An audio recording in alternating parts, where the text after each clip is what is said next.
Hello friend, मैं आरती तिवारी अपने YouTube channel पे आप लोग का स्वागत करती हूँ। देखो, शादी विवाह में जब लावा परछा जाता है तो भाई अपने जीजे से क्या बोलते हैं, सुनिए।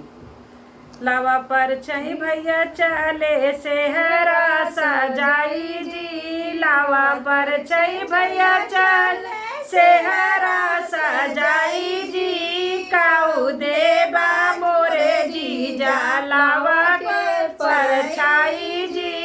काऊ देबा मोरे जीजा लावा के परछाई जी, पैंट देबै शर्ट देबै लावा के परछाई जी, पैंट देबै शर्ट देबै सेहरा सजाई जी,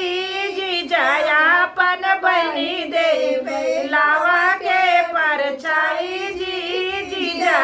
अपन बन दे लावा के परछाई जी, जीजा अपन बनी दे है लावा के परछाई जी।